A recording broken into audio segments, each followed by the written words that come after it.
అన్నట్టు. మీకు అర్థమవుతుందా? మీరు నాకు కవరేజ్ ఎందుకు ఇవ్వరు? వఫ్కు ఎందుకు ఇవ్వలేదు కవరేజు? ఇవ్వలేదండి, నాకు అనిపించలేదు. ఏదమ్మా నాకు ఈనాడు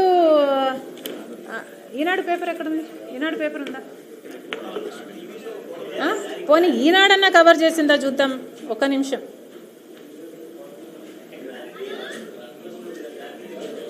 ఇది నా ఆక్రోశం అండి, వినండి. దిస్ ఇస్ నాట్ రైట్ కదా. మేము ప్రజా సమస్యల మీద మాట్లాడితే మీరు ఎందుకు కవరేజ్ ఇవ్వటం లేదు అని అడుగుతున్నాను నేను.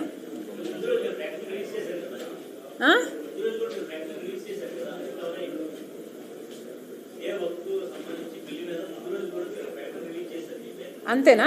జన్మలో ఒకేసారి మాట్లాడాలా వక్ఫ్ గురించి? మాట్లాడకూడదా? ఒక్క నిమిషం. ఈనాడు సునీతను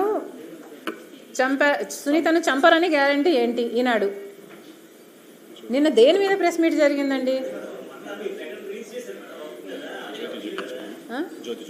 జ్యోతి చూపించండి, మిగతా పేపర్లు ఏమన్నా. అరే పార్లమెంటులో అన్ని గంటల పాటు so many members are talking about the Waqf Board. ఎంతమందికి అన్యాయం జరుగుతుందండి, అది కవర్ చేయరా?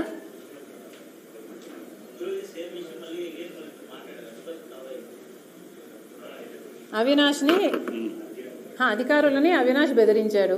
ఇది ఏబిఎన్ అంటే జ్యోతి.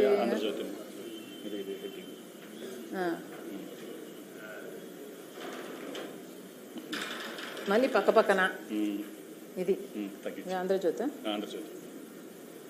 తల్లి చెల్లి మోసం చేశారు, దాని కిందే అధికారులకు అవినాష్ బెదిరింపు. వక్ఫ్ అని ఒక్క స్పెల్లింగ్, ఒక్క వర్డ్ ఎవరైనా ఒక్కరన్నా కవర్ చేశారండి? ఇది అన్యాయం కాదా? మీరు ఆలోచించుకోండి, ఇది అన్యాయం అవునా కాదా? లేదమ్మా,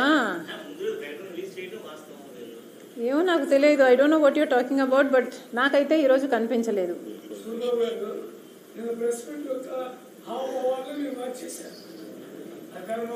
సో నేను ప్రెస్ మీట్ పెట్టింది ఎందుకు? నేను అవినాష్ గురించి మాట్లాడడానికా? అదే ఎందుకు కవర్ చేశారంటున్నా నేను. అది నా కంటెన్షన్. ఇప్పుడు నేను ఎన్సీఎల్టీ గురించి మాట్లాడితే మీరు అదే కవర్ చేస్తారు. సో ఈసారి కనుక మీరు కవర్ చేయకపోతే పోలవరం, ఇంకొకసారి నేను మీరు అడిగిన ప్రశ్నలకి ఏది సమాధానం చెప్పను. డీలా? అది చెప్పండి, నాకు డీల్ అని చెప్పండి. ఓకే, ఈనాడు ఎవరున్నారు ఇక్కడ? ఓకేనా? రేపు మీరు పోలవరం గురించి నన్ను కవర్ చేయకపోతే మీరు అడిగిన ప్రశ్నలకి ఇంకా నేను జీవితంలో సమాధానం చెప్పాను. టీవీ5 ఎవరమ్మా? ఓకేనా? ఏబిఎన్ ఎవరు? మిగతా వాళ్ళమ్మా? Everybody okay? RTV okay? Everybody is going to cover Polavaram. So నేను ప్రజల సమస్యల గురించి మాట్లాడితే మీరు కవర్ చేస్తారు అని నాకు మాట ఇస్తున్నారు. ఓకే, నేను ప్రజా సమస్యల గురించి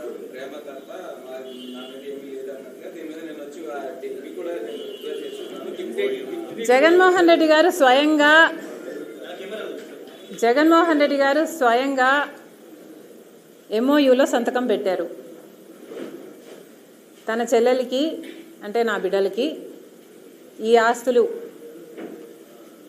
అన్నట్లుగా సంతకం పెట్టారు. ఇంతవరకు కూడా ఒక్క ఆస్తి కూడా నా చేతుల్లో పెట్టలేదు. సరస్వతి సిమెంట్కు సంబంధించి MOUలో అది నా భాగానికి వచ్చింది కాబట్టి దాన్ని జగన్మోహన్ రెడ్డి గారు గిఫ్ట్ డీడ్ చేశాడు విజయమ్మ గారికి, నాకు కాదు. గిఫ్ట్ ఇచ్చేశాక షేర్స్ని ఇప్పుడు జగన్మోహన్ రెడ్డి గారు తల్లి మీదనే కేసు వేసి ఇచ్చిన షేర్లని నాకు మళ్ళీ వెనక్కి కావాలి అని అడుగుతున్నారు. ఇది జగన్మోహన్ రెడ్డి గారు ఆయన తల్లికి చేస్తున్న మోసం. జగన్మోహన్ రెడ్డి గారు నన్ను ఎఫెక్ట్ చేసే స్థాయి దాటిపోయారు. నన్ను Jagan Reddy does not effect me anymore. నాకు ఆస్తులు ఇస్తాడా ఇవ్వడా అన్నది ఐ డోంట్ కేర్. కాకపోతే జగన్మోహన్ రెడ్డి గారు తల్లి మీద కేసు వేసిన వాడిగా మిగిలిపోతాడు. నా బిడ్డలకి, సొంత మేనల్లుడికి, సొంత మేనకోడలికి ద్రోహం చేసి వాళ్ళ ఆస్తులు లాక్కున్నవాడిగా మిగిలిపోతాడు. సొంత మేనల్లుడు మేనగోడల ఆస్తి కాజేయటానికి సుబ్బారెడ్డి లాంటి వాళ్ళ చేత ఎన్నైనా అబద్ధాలు చెప్పిస్తారు. సాయిరెడ్డి లాంటి వాళ్ళ చేత కూర్చోబెట్టుకొని ట్యూషన్ ఇచ్చి డిక్టేట్ చేసి మరీ ఎన్నైనా అబద్ధాలు చెప్పిస్తారు. ఇక జగన్ రెడ్డికి క్రెడిబిలిటీ ఉందో లేదో వైసీపీ వాళ్ళు ఆలోచన చేసుకో.